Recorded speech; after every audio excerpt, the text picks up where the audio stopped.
इस वीडियो में हम एन्सेलेडस उपग्रह पर पानी के विस्फोट, बृहस्पति और शनि ग्रह की अविश्वसनीय तस्वीरें, जिसमें शनि ग्रह का उत्तरी ध्रुव में मौजूद हेक्सागोनल तूफान भी शामिल है। साथ ही हम इस एपिसोड में शनि ग्रह के चंद्रमा टाइटन की सतह की वीडियो भी देखेंगे, जिसमें हाइड्रोकार्बन झीलें हैं, सोलर सिस्टम के सबसे बड़े तूफान और अंत में कैसिनी के ग्रैंड फिनाले को देखने के लिए तैयार हो जाइए, जो शनि ग्रह के वायुमंडल में पूरी तरह से डिसइंटीग्रेट होने तक पृथ्वी पर डेटा वापस भेजता रहा। ये है कैसिनी। नासा और यूरोपीय अंतरिक्ष एजेंसी के 1982 में कोलैबोरेशन के बाद दोनों ने शनि ग्रह के लिए एक ज्वाइंट मिशन तैयार किया था। मिशन का उद्देश्य सोलर सिस्टम के दूसरे सबसे बड़े ग्रह और उसके चंद्रमाओं का अध्ययन करना था और साथ ही महत्वपूर्ण डेटा को पृथ्वी पर वापस भेजना। इस मिशन में नासा द्वारा सप्लाई किए गए कैसिनी ऑर्बिटर और यूरोपियन अंतरिक्ष एजेंसी द्वारा सप्लाई किए जाने वाला ह्यूजेंस लैंडर शामिल था, जिसने शनि ग्रह के सबसे बड़े चंद्रमा टाइटन पर पैराशूट किया। 15 अक्टूबर 1997 के शुरुआती घंटों में कैसिनी ने फ्लोरिडा से उड़ान भरी। एक शक्तिशाली टाइटन 4 रॉकेट ने सोलर सिस्टम के माध्यम से 7 साल की लंबी यात्रा की शुरुआत की। कैसिनी की आगे की यात्रा के लिए एक रास्ते के रूप में अंतरिक्ष यान ने शुक्र, पृथ्वी और बृहस्पति ग्रह के गुरुत्वाकर्षण की सहायता ली। इससे प्रोब को एस्टेरॉयड बेल्ट से बाहर और शनि ग्रह की ओर जाने के लिए पर्याप्त मोमेंटम मिला। अपने रास्ते में कैसिनी ने कुछ शानदार तस्वीरों को कैप्चर किया। यह बृहस्पति ग्रह के चंद्रमा गैनेमीड और आयो के करीब से भी गुजरा। कैसिनी द्वारा कैप्चर की गई बृहस्पति ग्रह की ये तस्वीरें बहुत ज्यादा डिटेल्ड थीं, जिससे शोधकर्ताओं को बृहस्पति ग्रह की फीकी रिंग्स के बारे में प्रमुख वैज्ञानिक खोज करने का मौका मिला। साथ ही इसके एटमॉस्फेरिक सर्कुलेशन और तथाकथित द ग्रेट रेड स्पॉट को भी समझने का अवसर मिला। कैसिनी शनि ग्रह के अपने डेस्टिनेशन की ओर आगे बढ़ते हुए पृथ्वी पर रेडियो वेव्स के रूप में डेटा भेजता रहा। रेडियो वेव वैज्ञानिकों ने इन रेडियो ट्रांसमिशंस में एक फ्रीक्वेंसी शिफ्ट को मेजर किया, क्योंकि कुछ रेडियो वेव्स सूर्य के करीब से गुजरती हैं। इन सभी निष्कर्षों से अल्बर्ट आइंस्टीन की जनरल थ्योरी ऑफ रिलेटिविटी की पुष्टि हुई कि सूर्य जैसे विशाल ऑब्जेक्ट स्पेस टाइम में कर्व पैदा करते हैं। इसी के परिणाम स्वरूप कैसिनी द्वारा ट्रांसमिट रेडियो वेव्स ने बहुत दूर तक यात्रा की और अंततः वैज्ञानिकों ने इन रेडियो ट्रांसमिशंस में एक फ्रीक्वेंसी शिफ्ट को मेजर किया। 7 साल की लंबी यात्रा के बाद कैसिनी ने 1 जुलाई 2004 को शनि ग्रह की परिक्रमा करना शुरू कर दिया और आखिरकार कैसिनी ने इस गैस से बने रहस्यमय ग्रह की विशालता को देखने का अपना प्राथमिक मिशन शुरू किया।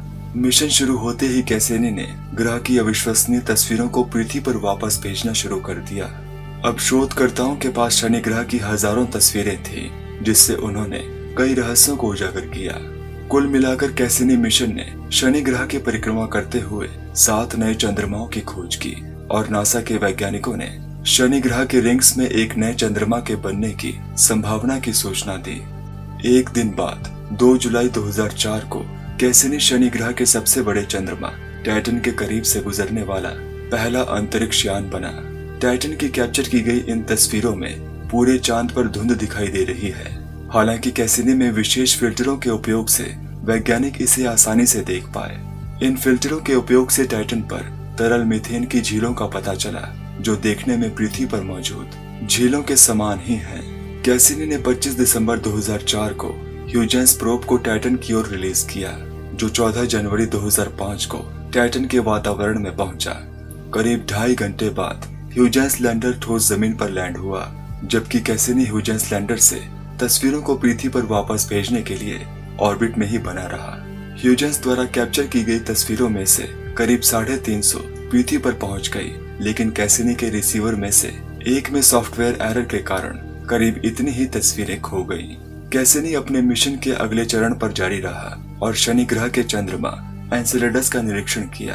कैसिनी ने इस चंद्रमा के दक्षिणी ध्रुव पर वाटर आइस के विस्फोट होते देखे, जिससे वैज्ञानिकों ने अनुमान लगाया कि इस चंद्रमा की सतह के नीचे तरल पानी हो सकता है। 12 मार्च 2008 को कैसिनी एन्सेलेडस पर वाटर आइस के विस्फोट से अंतरिक्ष में फैले धुएं से गुजरा और पानी, कार्बन डाइऑक्साइड और हाइड्रोकार्बन के मौजूद होने का पता लगाया। वैज्ञानिकों ने इस चंद्रमा को सौरमंडल में एलियन जीवन की खोज के लिए जीवाणुओं के स्तर पर सबसे अधिक संभावना वाले स्थानों में से एक माना है। शनि ग्रह की परिक्रमा के दौरान कैसिनी ने इसकी शानदार रिंग्स को तस्वीरों में कैद कर लिया। पृथ्वी पर वैज्ञानिकों ने इसकी रिंग्स की संरचना का विश्लेषण किया और निर्धारित किया कि ये रिंग्स ज्यादातर बर्फ से बनी हैं। कैसिनी ने शनि ग्रह के उत्तरी ध्रुव पर परिक्रमा करते हुए ध्रुव के केंद्र में एक स्थिर भंवर की खोज की। इस चौंका देने वाले तूफान के गहरे लाल रंग के कारण वैज्ञानिकों ने इसे गुलाब का निकनेम दिया। इस तूफान के लक्षण बहुत हद तक एक हरिकेन के समान ही हैं। हालांकि पूरे 5000 मील की दूरी तक फैला ये तूफान और 350 मील प्रति घंटे की रफ्तार से चलने वाली हवाओं के साथ ये अन्य ग्रहों पर उत्पन्न होने वाले तूफानों जैसा बिल्कुल नहीं है। कैसिनी के मिशन के दौरान ध्रुव के कलर्स को नाटकीय रूप से बदलते हुए देखा गया। ये संभवतः मौसमी परिवर्तन और सूर्य के प्रकाश के संपर्क में आने के कारण है। 25 अक्टूबर 2012 को कैसिनी ने द ग्रेट व्हाइट स्पॉट तूफान को देखा, जो कि हर 30 सालों में एक बार उत्पन्न होता है। ये घटना सौरमंडल के सबसे बड़े ज्ञात तूफान के रूप में निर्धारित की गई थी और ये बृहस्पति ग्रह के विशालकाय तूफान द ग्रेट रेड स्पॉट से भी बड़ा था। 19 जुलाई 2013 को कैसिनी को पृथ्वी की ओर पॉइंट किया गया ताकि पृथ्वी, मंगल, वीनस और शनि ग्रह की तस्वीर ली जा सके। जिस दिन ये तस्वीर कैप्चर की गई, पृथ्वी मुस्कुराई, क्योंकि इसे देखकर हमें पृथ्वी से बाहर जाने के लिए प्रोत्साहन मिलता है। अंतरिक्ष में 19 साल बाद कैसिनी को एक अंतिम साहसी असाइनमेंट प्राप्त हुआ, द ग्रैंड फिनाले। कैसिनी अंतरिक्ष यान का ईंधन अब समाप्त हो चुका था।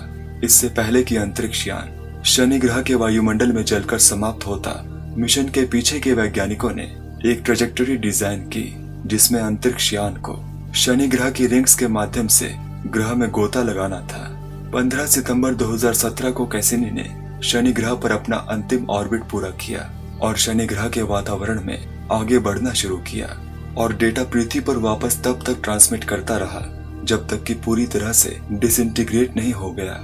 इस अंतिम यात्रा से एक नए शोध की अनुमति मिली, जिसमें शनि ग्रह पर एक दिन की लंबाई की गणना और साथ ही साथ यह भी पता चलता है कि शनि ग्रह की रिंग्स करीब 10 से 100 मिलियन वर्ष पुरानी है या लगभग डायनासोर के समय में ही बनी थी।